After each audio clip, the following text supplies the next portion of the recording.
आज इस वीडियो में डी फार्म फर्स्ट ईयर के फार्मास्यूटिकल केमिस्ट्री के टॉपिक डायूरेटिक्स के बारे में जानेंगे। सबसे पहले हम लोग ओवरव्यू देखते हैं कि हमें इस वीडियो में क्या क्या पढ़ना है। इंट्रोडक्शन पढ़ना है डायूरेटिक्स का, एवं nephron structure, physiology of urine formation. जब हम यूरिन फार्मेशन का फिजियोलॉजी पढ़ेंगे तो उसी में डायूरेटिक्स जो ड्रग हैं उनके मैकेनिज्म ऑफ एक्शन को समझेंगे। Classification of diuretics, diuretics compound पढ़ने हैं, एसिटाजोलामाइड, फ्यूरेसेमाइड, ब्यूमेटानाइड, क्लोरथाइलिडोन, बेंजोथाइजाइड, मेटालाजोन, जिपामाइड, स्पेनोलेक्टोन। तो आइए अब वीडियो स्टार्ट करते हैं और डायूरेटिक्स का इंट्रोडक्शन देखते हैं। Diuretics are the drug that promote the excretion of sodium chloride, bicarbonate and water from the body through kidney resulting in increase of urine flow. Diuretics ऐसे ड्रग होते हैं जो सोडियम क्लोराइड, बाइकार्बोनेट और water को body से excrete करते हैं, बाहर निकालते हैं किडनी के थ्रू, जिससे क्या होता है यूरिन का फ्लो बढ़ जाता है। डिफिनेशन देख लें, a diuretics is any substance that promote diuresis the increase production of urine. Diuretics ऐसे सब्सटेंस होते हैं जो डायूरेसिस को प्रमोट करते हैं, जिससे यूरिन का प्रोडक्शन बढ़ जाता है। All diuretics increase the excretion of water from bodies. All diuretics, सभी डायूरेटिक्स ये जो बॉडी से वाटर एक्सक्रीट होता है उसी को ये बढ़ा देते हैं। All diuretics tablet is some time correctly called water tablet. Diuretics को बोलचाल भाषा में देखें तो उसको वाटर टेबलेट कहते हैं। इसका यूज देख लेते हैं डायूरेटिक्स का। ट्रीटमेंट ऑफ हाइपरटेंशन, ये हाइपरटेंशन को ठीक करता है जिसमें बीपी बढ़ जाती है। यूज फॉर एडिमा, ये एडिमा को ठीक करता है, जैसे हमारे कोई बॉडी पे सूजन हो गई उसमें वाटर है तो वो वाटर को रिमूव करने के लिए डायूरेटिक्स का यूज किया जाता है। Use to prevent renal failure, heart failure, diabetes, glaucoma. Diuretics ये रीनल फेलियर, हार्ट फेलियर यानी किडनी से रिलेटेड यानी किडनी फेलियर डिजीज़ है तो उसको ठीक करता है, हार्ट फेलियर है उसको ठीक करता है, डायबिटीज़ को, ग्लूकोमा को ये ठीक करता है डायूरेटिक्स। किडनी का स्ट्रक्चर देखते हैं। ह्यूमन बॉडी में 1 पेयर यानी 2 किडनियाँ होती हैं, राइट एंड लेफ्ट किडनी। ये ऊपर जो दिख रहा है इसको एड्रिनल ग्लैंड कहते हैं। और हमारे बॉडी में किडनी इस तरह से ये एडजस्ट होती है, इसके पार्ट लिखे हुए हैं। अब हम लोग किडनी का टीएस देखते हैं। किडनी का हम लोग टीएस देखेंगे, उसके बाद में हम लोग समझेंगे डायूरेटिक्स का मैकेनिज्म ऑफ एक्शन और यूरिन फार्मेशन कैसे होता है। तो जो ये किडनी दिख रही है इसका ये किडनी का टीएस है और इसके अंदर वाला पार्ट ये कॉर्टेक्स होता है, यानी ये यहाँ से होता है, ये कॉर्टेक्स होता है। जो ऊपर वाला पार्ट होता है वो मेडुला होता है। और ये हम लोग जो देख रहे हैं ये हल्का सा दिख रहा है ये वाला पार्ट, इसको जो हम लोग मैग्नीफाई करके देखते हैं तो इस तरह का स्ट्रक्चर दिखता है जिसको नेफ्रॉन कहते हैं। ये इस तरह का स्ट्रक्चर दिखेगा उसको नेफ्रॉन कहेंगे। क्या होता है कि इसके थ्रू अनफिल्टर्ड ब्लड जाएगा ग्लोमेरुलस में और वहाँ से फिल्टर्ड होकर के इसके थ्रू बाहर निकल जाएगा। ये जो दिख रहा है एरो, इसके थ्रू ये बाहर निकल जाएगा। अब हम लोग नेफ्रॉन के स्ट्रक्चर को देख लेते हैं और इसके पार्ट भी समझ लेंगे कि कौन कौन से पार्ट हैं। क्या होता है कि अफरेंट आर्टियोल से अनफिल्टर्ड ब्लड ग्लोमेरुलस में आता है, ये ग्लोमेरुलस है। और फिर यहाँ पे फिल्टर, और ये जो दिख रहा है इस तरह से ये इसको बोमेन कैप्सूल कहते हैं, ये बोमेन कैप्सूल है। तो ये अफरेंट आर्टियोल से अनफिल्टर्ड ब्लड आता है ग्लोमेरुलस में और यहाँ पर फिल्टर होता है। फिर जो एफरेंट आर्टियोल है यहाँ से निकलता है। फिर इसके बाद में ये जो दिख रहा है ये पीसीटी है, प्रॉक्सिमल कन्वोल्यूटेड ट्यूब्यूल, और यहाँ पे रीअब्जॉर्प्शन होता है पेरीट्यूबुलर कैपिलरी। ये जो दिख रही है ये अफरेंट आर्टियोल से गई है, ये पेरीट्यूबुलर ट्यूब्यूल है तो यहाँ पे रीअब्जॉर्प्शन होता है। फिर यहीं से ये प्राइमरी साइट है सिक्रीशन का, यहाँ पे फिर यहीं से सिक्रीशन होता है रीनल ट्यूब्यूल में। उसके बाद में ये क्या है पीसीटी से ये डिसेंडिंग लूप ऑफ हेनले यानी जो नीचे की तरफ आ रहा है उसको डिसेंडिंग लूप ऑफ हेनले कहते हैं, और जो ऊपर की तरफ जा रहा है उसको असेंडिंग लूप ऑफ हेनले, यानी ये पार्ट लूप ऑफ हेनले है। उसके बाद में कौन सा पार्ट है डीसीटी, डिजिटल कन्वोल्यूटेड ट्यूब्यूल। यहाँ पे भी रीअब्जॉर्प्शन और सिक्रीशन होता है। उसके बाद में कलेक्टिंग डक्ट में पहुँच जाते हैं, जो सबस्टेंस होते हैं वो कलेक्टिंग डक्ट में, और यहाँ से क्या होता है ब्लैडर में जाते हैं, ब्लैडर से फिर यूरेथ्रा के थ्रू ये बॉडी से बाहर निकल जाते हैं। नेफ्रॉन का डिफिनेशन और उसके पार्ट्स जान लेते हैं कि कौन कौन से पार्ट्स होते हैं नेफ्रॉन के। तो सबसे पहले डिफिनेशन देखते हैं। Structure and functional unit of the kidney. Nephron ये स्ट्रक्चर एंड फंक्शनल यूनिट होती है किडनी की। The structure that actually produce urine in the process of removing waste and excess substance from the blood. जो इसका structure है nephron structure है actually में ये क्या करता है, जैसे जो यूरिन का जो प्रोसेस है यूरिन बनने का, तो ये ब्लड से एक्सेस सब्सटेंस और वेस्ट सब्सटेंस होता है ये बाहर निकालता है ब्लड से, तो उसी को ये प्रोड्यूस करता है। जो स्ट्रक्चर है नेफ्रॉन का, ये यूरिन का जो प्रोसेस होता है बनने का, उसी को ये प्रोड्यूस करता है। They are about 1 million nephron in each kidney. जो हमारे देखिए हमारे बॉडी में 2 किडनी होती हैं, यानी 1 पेयर किडनी होती है, लेकिन प्रत्येक किडनी में 1 मिलियन नेफ्रॉन यानी 10 लाख नेफ्रॉन होते हैं, जो कि ब्लड को छानने में यानी ब्लड से वेस्ट प्रोडक्ट को बाहर निकालने में हेल्पफुल होते हैं। पार्ट्स ऑफ नेफ्रॉन देखते हैं। सबसे पहले अफरेंट आर्टियोल्स, जो कि हम लोग स्लाइड में देखे हैं, तो उसका काम क्या होता है, transport arterial blood to glomerulus for filtration.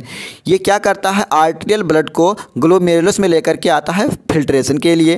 फिर इफरेंट आर्टियोल्स, ये transport filtered blood from glomerulus that has already been filtered. ये क्या करता है, ट्रांसपोर्ट करता है फिल्टर्ड ब्लड को, जो कि ग्लोमेरुलस में फ़िल्टर हो चुका है ब्लड को, उसको ये ट्रांसपोर्ट करता है, ये जो कि ऑलरेडी फ़िल्टर हो चुका है ग्लोमेरुलस में। Glomerulus the site for blood filtration. Glomerulus जो होता है ये ब्लड का फिल्ट्रेशन करने वाला साइट होता है, यानी ये ऐसा साइट है कि जहाँ पे ब्लड का फिल्ट्रेशन होता है। Operates as a non specific filter, remove both useful and non useful materials. ये क्या करता है, स्पेसिफिक और नॉन स्पेसिफिक, यानी जो यूजफुल है और अनयूजफुल है, ये दोनों प्रकार के मटेरियल को ये फिल्टर करता है। उसके बाद में बोमेन कैप्सूल देखते हैं। अ सैक दैट इनक्लोज ग्लोमेरुलस। ये एक झिल्ली होती है जिसमें ग्लोमेरुलस होता है, वो इनक्लोज होता है, यानी उसमें मुड़ा हुआ होता है, ये उसी में इनक्लोज्ड होता है, यानी ये बंधा हुआ होता है glomerulus. Transfer filtrate from the glomerulus to the proximal convoluted tubule PCT. Bowman capsule क्या करता है, ये जो ब्लड फिल्टर हुआ उसके बाद में जो फिल्ट्रेट होता है, यानी जो छन के आया वो फिल्ट्रेट होता है, तो उसको ये पीसीटी यानी प्रॉक्सिमल कन्वोल्यूटेड ट्यूब्यूल में ये ट्रांसफ़र करता है। Proximal convoluted tubule (PCT), a thick constantly active segment of the nephron. The absorption most of the useful substance, the filtrate sodium 65%, water 65%, bicarbonate 90%, chloride 50%, glucose nearly 100%. PCT ये ठीक यानी पतली segment है nephron की, active segment है क्योंकि यहाँ पर रीअब्जॉर्प्शन होता है, जिसमें most useful substance sodium 65%, water 65%, bicarbonate 90%, chloride 50%, glucose nearly 100% होता है। The primary site for secretion elimination of direct waste and hydrogen. ये सिक्रीशन का प्राइमरी साइट होता है PCT. Loop of Henle, U shape tube that consist of a descending limb and ascending limb. ये loop of Henle U shape की tube होती है, जो नीचे को आ रही होती है उसको डिसेंडिंग लिम्ब, जो ऊपर को जा रही है उसको असेंडिंग लूप कहते हैं। ये यू शेप की होती है। Being in the cortex receiving filtrate from the PCT extend into the medulla and then return to the cortex to empty into the DCT digital convoluted tubule. ये क्या करता है, पीसीटी प्रॉक्सिमल कन्वोल्यूटेड ट्यूब्यूल से filtrate को लेकर के medulla, जिसे हम लोग जब नेफ्रॉन पढ़े थे तो उसमें क्या देखे थे कि नेफ्रॉन 2 भागों में बटा होता है। जिसे किडनी में जब देखे थे तो जो ऊपर होता है, ऊपर वाला हिस्सा वो कॉर्टेक्स में होता है और नीचे वाला मेडुला में होता है। तो ये क्या करता है कि पीसीटी यानी प्रॉक्सिमल कन्वोल्यूटेड ट्यूब्यूल से फिल्ट्रेट को ले करके, यानी जो कि मेडुला वाले भाग में होता है, वहाँ पे ये रिसीव करता है, वहाँ से फिल्ट्रेट को इकट्ठा करता है। उसके बाद में then returns to the cortex to empty into the DCT. फिर ये कॉर्टेक्स वाले भाग माने डीसीटी डिजिटल कन्वोल्यूटेड ट्यूब्यूल में उसको फिर रिटर्न करता है। DCT digital convoluted tubule a part of the counter current multiplier, fully permeable to water and completely impermeable to solute salt particle. जो डीसीटी होता है डिजिटल कन्वोल्यूटेड ट्यूब्यूल, ये water के लिए परमेबल होता है, फुली परमेबल होता है, ये वाटर को ये बाहर निकालने में सक्षम होता है, और ये इम्परमेबल होता है सॉल्यूट के लिए, यानी sodium potassium etcetera. Receive filtrate from the PCT allow water to be absorb and pass filtrate to the next segment. ये क्या करता है, पीसीटी प्रॉक्सिमल कन्वोल्यूटेड ट्यूब्यूल से फिल्ट्रेट को रिसीव करके वाटर को एब्जॉर्ब होने के लिए अलाउ करता है और जो सल्टी फिल्ट्रेट है यानी जो जिसमें आयन है उनको ये नेक्स्ट सेगमेंट में भेजता है, save water and pass the salt. ये वाटर को सेव करेगा और जो साल्ट हैं उनको आगे भेज देगा। डिसेंडिंग लूप ऑफ हेनले, जो कि नीचे की तरफ आ रहा होता है उसको डिसेंडिंग लूप ऑफ हेनले कहते हैं। The descending portion of the loop of Henle is extremely permeable to water and less permeable to ion, therefore water is easily reabsorb and solute are not readily reabsorb. ये क्या होता है कि water के लिए permeable होता है यानी वाटर को बाहर निकालने में सक्षम होता है, तो और ये साल्ट के लिए इम्परमेबल होता है। तो जो वाटर के लिए परमेबल है तो वाटर अच्छे से एब्जॉर्ब हो जाएगा, रीअब्सॉर्ब हो जाएगा, और जो सॉल्यूट है यानी जो आयन है वो रीअब्सॉर्ब नहीं होगा। Ascending loop of Henle, it is impermeable to water and actively transport salt to the interstitial fluid of the pyramid in the medulla। Ascending यानी जो ऊपर की तरफ जा रहा होता है उसके असेंडिंग लूप ऑफ हेनले कहते हैं। ये वाटर के इम्परमेबल होता है यानी जो वाटर को ये रोक लेगा, और जो एक्चुअली जो साल्ट हैं उनको ये ट्रांसपोर्ट करेगा। Save water and passes solute, यहाँ पे मिस्टेक हो गया है, तो ये वाटर को सेव करेगा और जो साल्ट हैं उनको आगे भेजेगा। DCT डिजिटल कन्वर्टर ट्यूब्यूल ये क्या करता है कि receive dilute fluid from the ascending limb of the loop of Henley. ये जो लूप ऑफ हेनले का असेंडिंग लिम्ब था उससे डाइल्यूट फ्लूइड को रिसीव करेगा और उसके बाद में ये कलेक्टिंग डक्ट को भेज देगा। Collecting duct receive fluid from the DCT, ये DCT से यानी डिजिटल कन्वर्टर ट्यूब्यूल से फ्लूइड को कलेक्ट करेगा। The last segment of the save water for the body, ये लास्ट सेगमेंट होता है वाटर को सेव करने का। उसके बाद में क्या होता है यूरिनरी ब्लैडर में, फिर यूरिनरी ब्लैडर से यूरेथ्रा के थ्रू बाहर निकल जाता है। अब हम लोग ये देख लेते हैं जब यूरिन का फॉर्मेशन होता है यानी यूरिन जब बनता है तो उसमें कौन कौन से स्टेप होते हैं, ये कितने स्टेप में यूरिन का फॉर्मेशन होता है। तो यूरिन का फॉर्मेशन 3 स्टेप में होता है, filtration, reabsorption and secretion. Glomerulus filtration देखते हैं। ग्लोमेरुलस फिल्ट्रेशन क्यों कहा गया, क्योंकि जो फिल्ट्रेशन होता है वो ग्लोमेरुलस में होता है। तो देखते हैं, water and solute smaller than protein are forth through the capillary wall and pore of the glomerulus capsule into the renal tubule.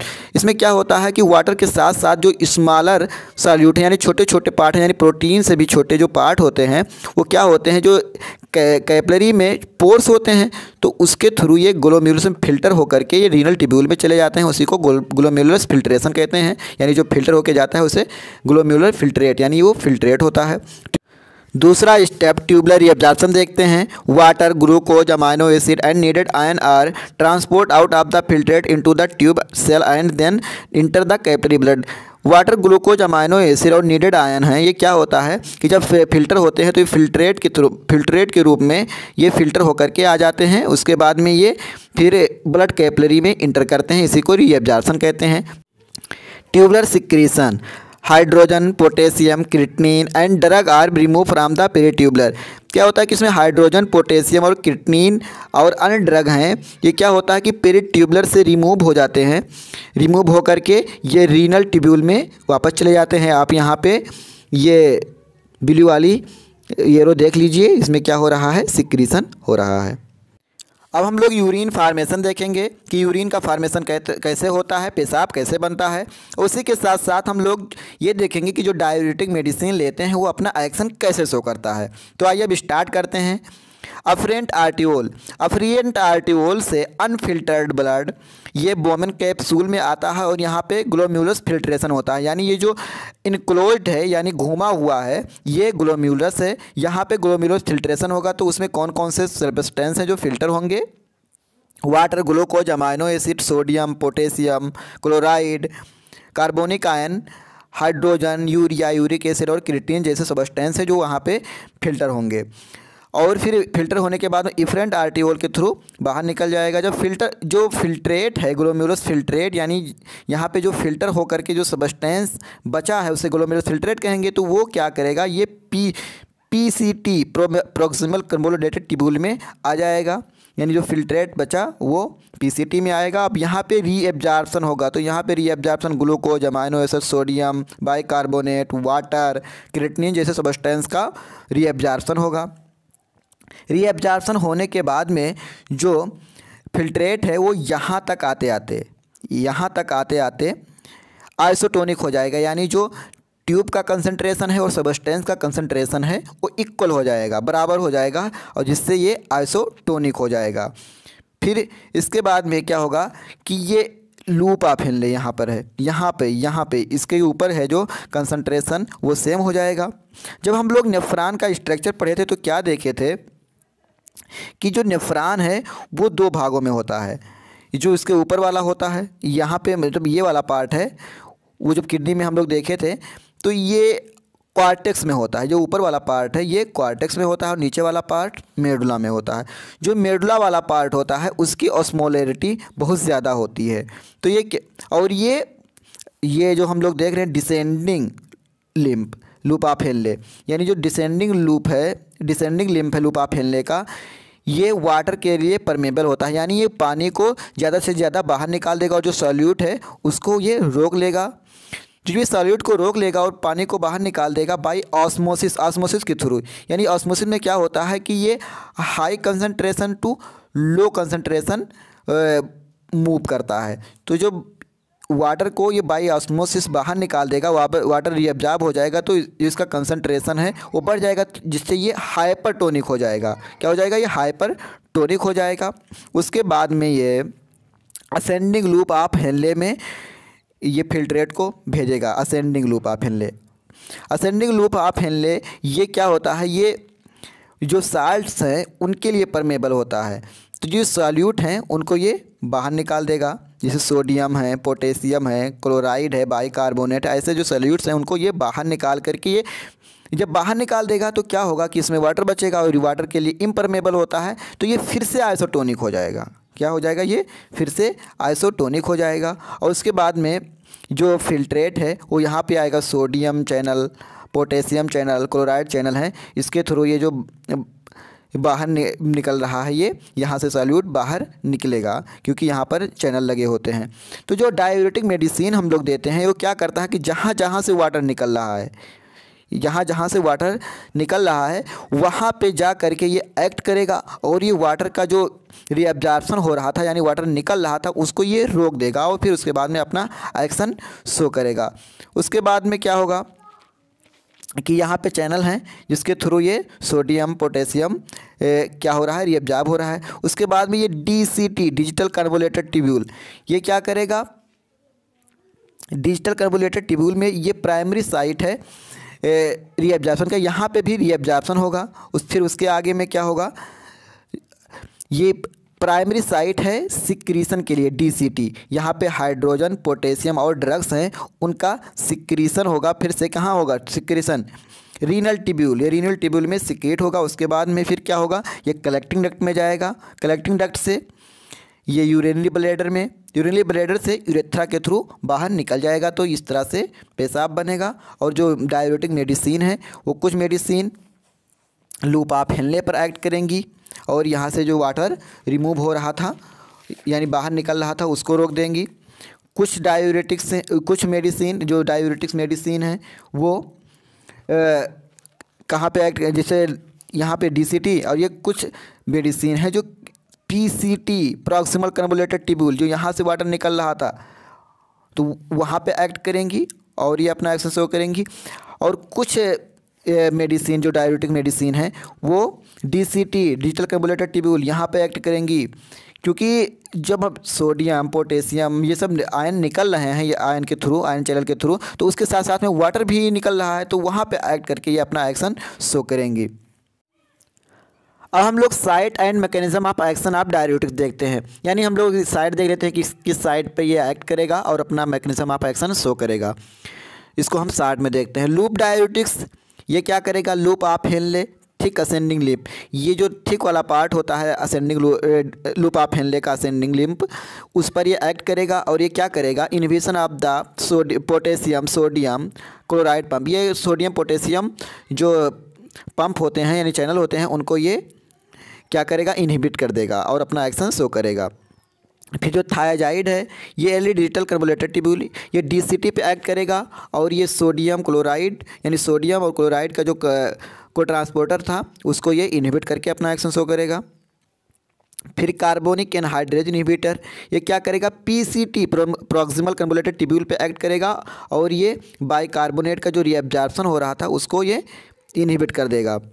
फिर ऑस्मोटिक डायूरेटिक्स ये क्या करेगा, PCT proximal convoluted tubule, loop of Henley, collecting duct, तीनों पे act करेगा और ये water और जो सोडियम का रीअब्जॉर्प्शन हो रहा था उसको ये इनहिबिट कर देगा, यानी वाटर को ये निकलने नहीं देगा और अपना एक्शन शो करेगा। पोटेशियम स्पायरिंग डायूरेटिक्स, ये डीसीटी डिजिटल कन्वोल्यूटेड ट्यूब्यूल और कलेक्टिंग डक्ट उस पर एक्ट करेगा और सोडियम पोटेशियम का रीअब्जॉर्प्शन और सिक्रीशन जो है उसको ये इनहिबिट करके अपना एक्शन शो करेगा। क्लासिफिकेशन ऑफ डायूरेटिक्स देखते हैं। हम लोग मैकेनिज्म ऑफ एक्शन देख चुके हैं, तो हमें जो क्लासिफिकेशन है उसको समझने में आसानी होगी। हाई एफिशिएंसी डायूरेटिक्स फर्स्ट है, हाई सीलिंग लूप डायूरेटिक्स। ऐसे डायूरेटिक्स जो लूप ऑफ हेनले पे एक्ट करते हैं उन्हें हाई सीलिंग डायूरेटिक कहते हैं, लूप डायूरेटिक्स कहते हैं। फ्यूरासेमाइड, ब्यूटेनामाइड, टायोसेमाइड। दूसरा देखते हैं मीडियम एफिशिएंसी डायूरेटिक्स, इसको दो भागों में बांटा गया, थाइजाइड 1 एंड 2। फर्स्ट देखते हैं हाइड्रोक्लोरथाइजाइड, बेंजोथाइजाइड, हाइड्रोफ्लोमेथाजाइड, बेंडोलोफ्लोमेथाजाइड। सेकंड देखते हैं क्लोरथालिडोन, लेपामाइड, क्लोपामाइड, जीपामाइड। थर्ड देखते हैं weak diuretics, carbonic anhydrase inhibitor. ये कार्बोनिक एनहाइड्रेज इनहिबिटर होते हैं जो कि ये पीसीटी पे एक्ट करते हैं। इसका एग्जांपल है एसीटाजोलामाइड। पोटेशियम स्पायरिंग डायूरेटिक्स, इसको दो भागों में बांटा गया, एल्डोस्टेरॉन एंटागोनिस्ट और B inhibitors of sodium reabsorption and potassium secretion.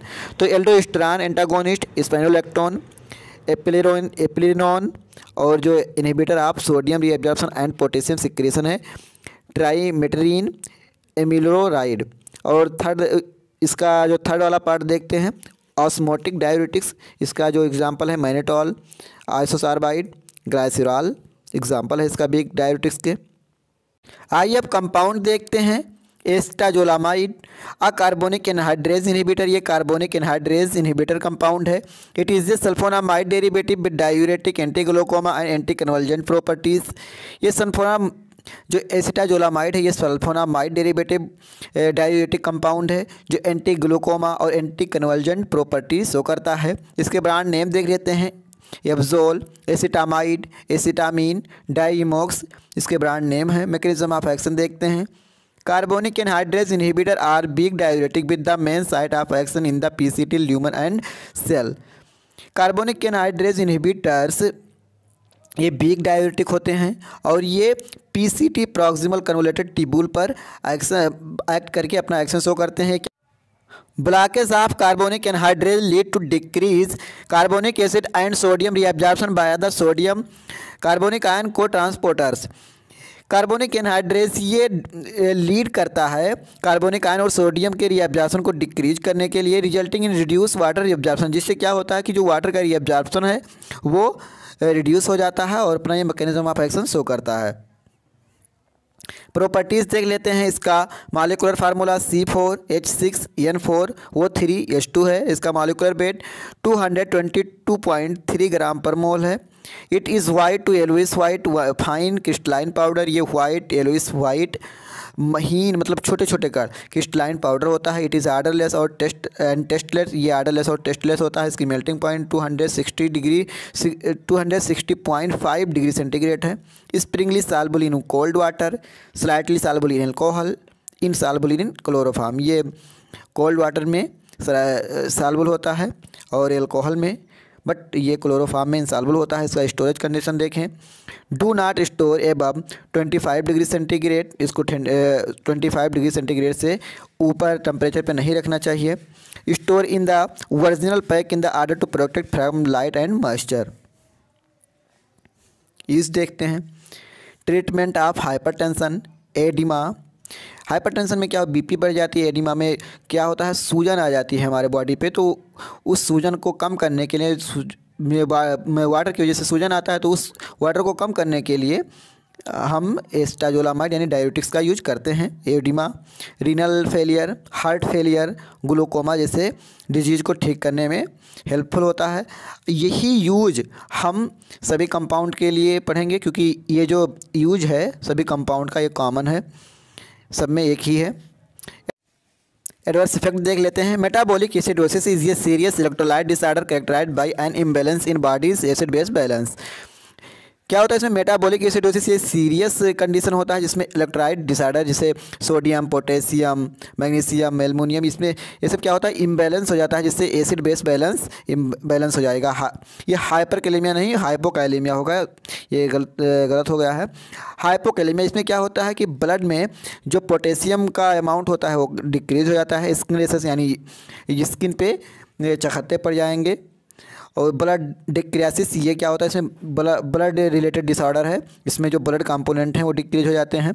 इसका डोज देखें तो 0.25 से 0.5 mg इन सिंगल डोज ऐसे टेबलेट होती है इसकी। अगला कंपाउंड फुरसेमाइड देखते हैं। Furosemide is a sulfamoylanthranilic acid derivative also known as furosemide and potent loop diuretics.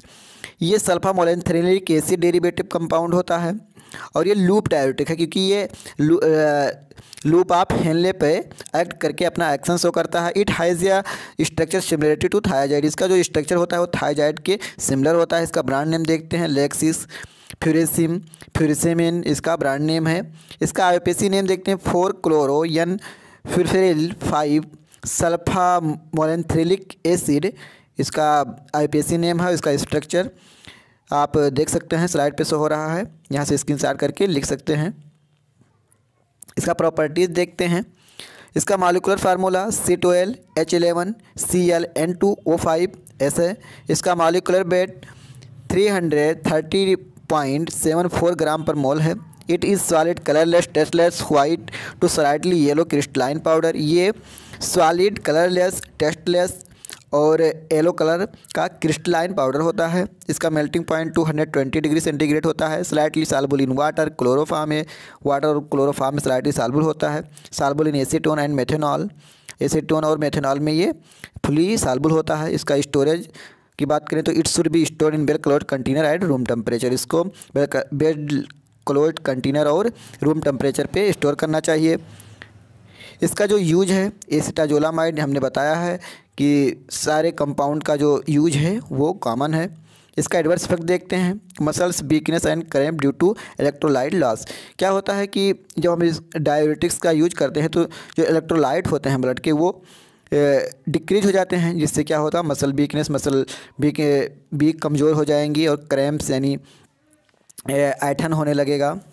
Cardiac arrest and intravenous administration, अगर इंट्रावेनस ले रहे हैं तो इसकी कार्डियक अरेस्ट हो सकता है। स्किन रेसेस, स्किन पर चकत्ते पड़ सकते हैं।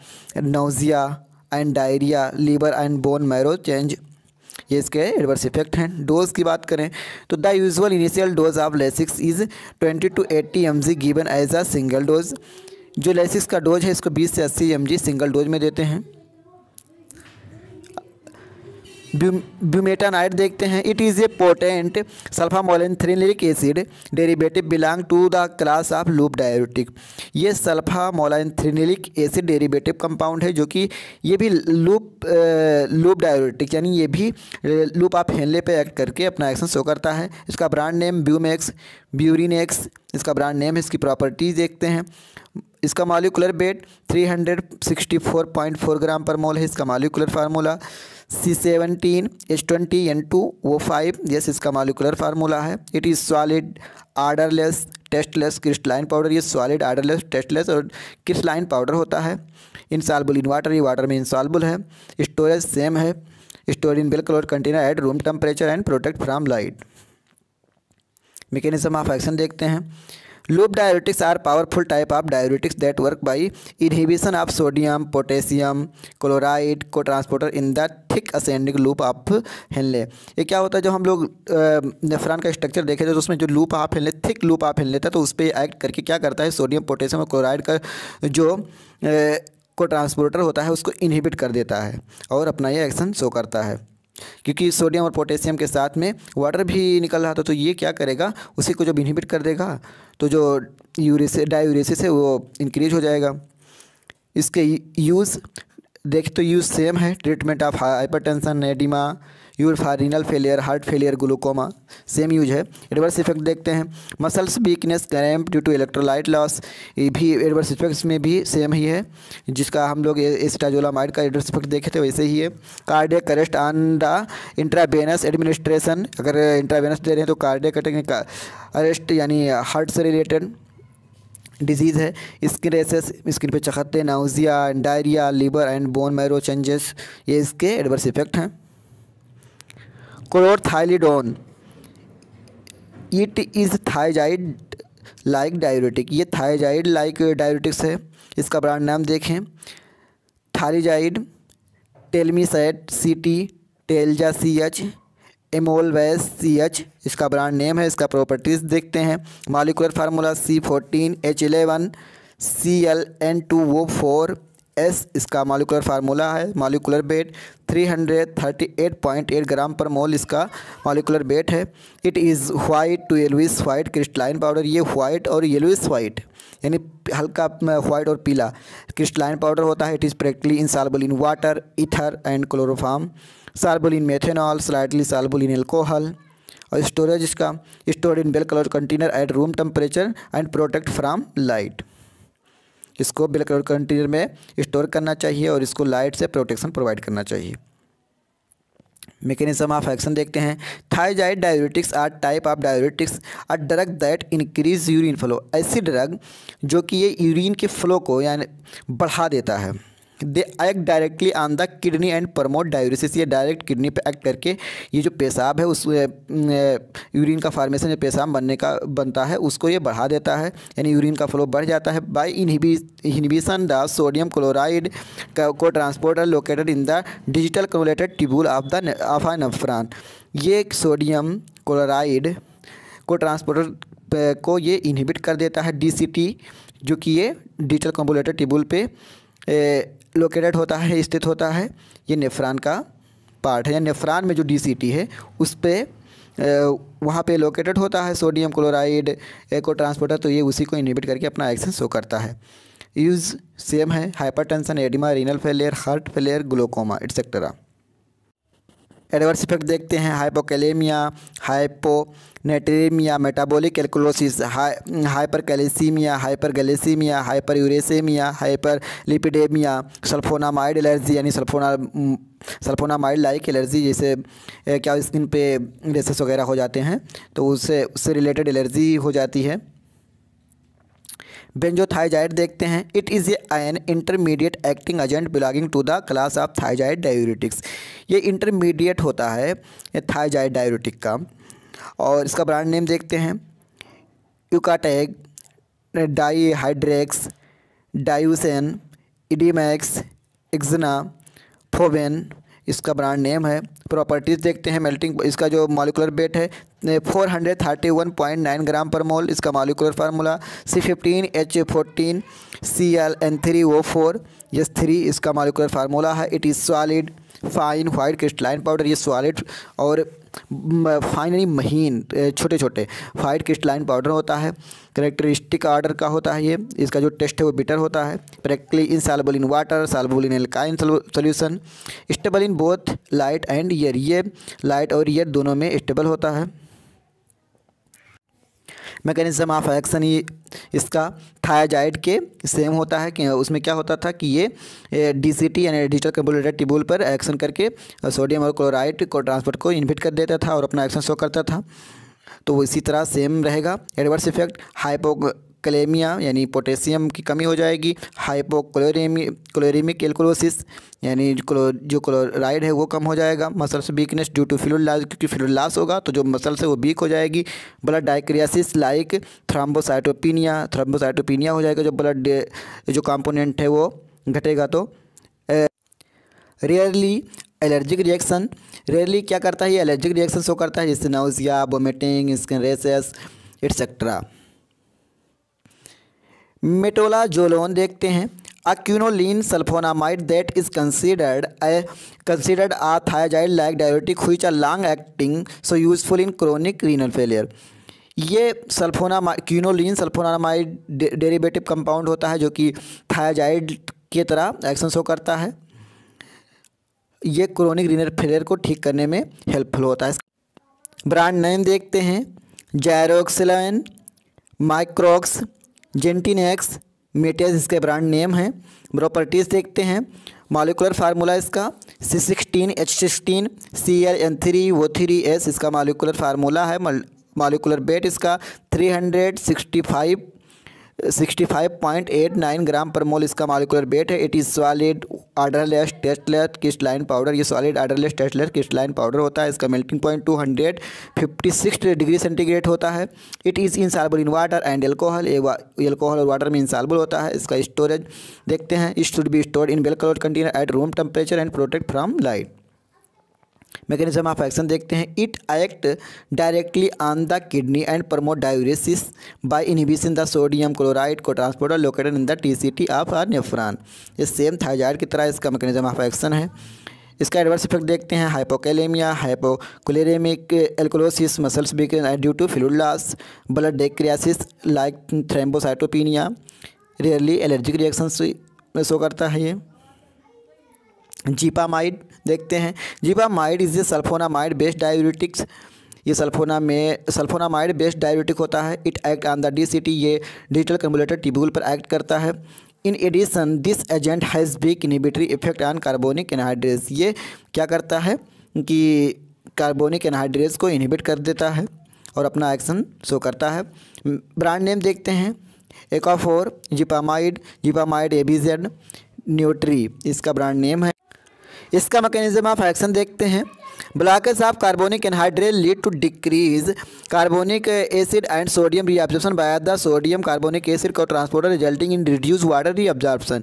ये क्या करेगा, कार्बोनिक एनहाइड्रेस इनहिबिटर होता है, तो ये कार्बोनिक एसिड और सोडियम का जो रीअब्जॉर्प्शन है उसको इनहिबिट कर देगा, जिससे क्या होगा, वाटर का रीअब्जॉर्प्शन है वो रिड्यूस हो जाएगा और अपना ये एक्शन शो करेगा। प्रॉपर्टीज देखते हैं, इसका molecular formula C15H15 Cl N2O4S इसका मॉलिक्यूलर फार्मूला है। इसका मॉलिक्यूलर वेट 354.8 ग्राम पर मोल इसका मॉलिक्यूलर वेट है। It is yellowish crystalline powder, ये हल्का येलो कलर का क्रिस्टलाइन पाउडर होता है। It is odourless and tasteless, ये ऑर्डरलेस और टेस्टलेस होता है। इसका insoluble in water and alcohol, water और एल्कोहल में इनसॉल्युबल होता है। इसका स्टोरेज देखें, it should be stored in well closed container and room temperature and protect from light, इसको वेल क्लोज कंटेनर में रूम टेम्परेचर पर लाइट से प्रोटेक्शन प्रोवाइड करना चाहिए, जो इसको यहाँ पे इसको स्टोर करना है। लास्ट कंपाउंड स्पाइनोलेक्टोन देखते हैं, spironolactone is an aldosterone receptor antagonist and potassium sparing diuretic widely used in the therapy of edema and cirrhosis. Spironolactone ये एल्डोस्टेरोन रिसेप्टर्स एंटागोनिस्ट होता है, ये पोटेशियम स्पायरिंग डायूरेटिक है, जो कि एडिमा और क्रियोसिस यानी रीबल रिलेटेड डिजीज है उसको ये ठीक करने के लिए यूज किया जाता है। इसका ब्रांड नेम देखते हैं, एल्डेक्टोन, बेल्टोन, लेसिलिक्टोन, स्पिनेक्टोन इसका ब्रांड नेम है। इसका मैकेनिज्म ऑफ एक्शन देखते हैं, potassium sparing diuretic act to prevent sodium reabsorption in the collecting tubule. Potassium sparing diuretic ये सोडियम के रीअब्जॉर्प्शन को, जो कलेक्टिंग डक्ट में रीअब्जॉर्प्शन होता है उसको ये रोक देता है। ये this prevent excessive excretion of potassium in urine and decrease retention of water. ये क्या करता है, ये पोटेशियम का जो एक्सक्रीशन है उसको प्रिवेंट कर देता है, जिससे जो यूरिन है, यूरिन के साथ में वाटर निकल रहा था वो डिक्रीज हो जाता है। टेंशन ऑफ बॉडी यानी वाटर जो यूरिन के साथ में निकल रहा था वो डिक्रीज हो जाएगा। Inhibitor of sodium reabsorption and potassium secretion, और ये सोडियम रीअब्जॉर्प्शन और पोटेशियम के सिक्रीशन को भी इनहिबिट करता है। They act by decrease sodium reabsorption at different site in the nephron, और ये जो सोडियम को डिक्रीज करता है निकलने के लिए, ये जो नेफ्रॉन का हम लोग स्ट्रक्चर देखे तो उसमें कई साइड था, PCT, DCT, loop of Henley, तो ये डिफरेंट साइड पे एक्ट करके सोडियम का रीअब्जॉर्प्शन ये रोकता है। प्रॉपर्टीज़ देखते हैं, इसका मॉलिक्यूलर फार्मूला C24H32O4S इसका मॉलिक्यूलर फार्मूला है। इसका मॉलिक्यूलर वेट 416.6 ग्राम पर मोल है। It is solid light cream coloured crystalline powder, ये सॉलिड लाइट क्रीम कलर का क्रिस्टलाइन पाउडर होता है। माइल्ड मरकैप्टन लाइक ऑर्डर, ये गैस होती है उसके तरह से इसका टेस्ट ऑर्डर होता है। बॉइलिंग पॉइंट इसका 201 डिग्री सेंटीग्रेड होता है। इसका मेल्टिंग पॉइंट 134.5 डिग्री सेंटीग्रेड होता है। Solvent in most organic solvent like ethyl acetate and ethanol, ये organic solvent like acetate ethyl acetate and ethanol में सॉल्युबल होता है। ये इसका स्टोरेज देखें, it should be stored in well closed container at room temperature and protect from light. इसको well closed container में store करना चाहिए और लाइट से प्रोटेक्शन प्रोवाइड करना चाहिए रूम टेम्परेचर पे। इसकी डोज की बात करें तो 25 mg 2 to 4 time by day by mouth. इसको 25 mg दिन में 2 या 4 बार देना चाहिए ओरल रूट से।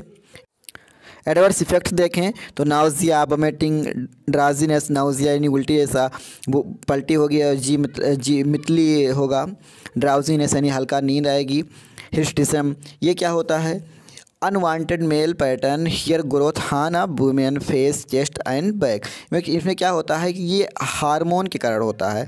इसमें जो वीमेंस होती हैं, महिलाएं होती हैं, उनके फेस चेस्ट एंड जो बैक पोर्शन पे क्या होता है, हेयर अनवांटेड हेयर बढ़ने लगता है, यानी बाल उगने लगते हैं। और गायनेकोमेस्ट्रिया, ये क्या होता है, ये भी हार्मोनल डिसबैलेंस के कारण होता है। इसमें क्या होता है, जो मेल होते हैं उनके ब्रेस्ट पे स्वेलिंग आ जाती है। ये इसके एडवर्स इफेक्ट हैं। अब इस वीडियो में इतना ही, अब मिलते हैं अगले वीडियो में। अगर वीडियो पसंद आया हो तो वीडियो को लाइक कीजिए, अगर चैनल पे नए हैं तो चैनल को सब्सक्राइब कीजिए और कमेंट कीजिए।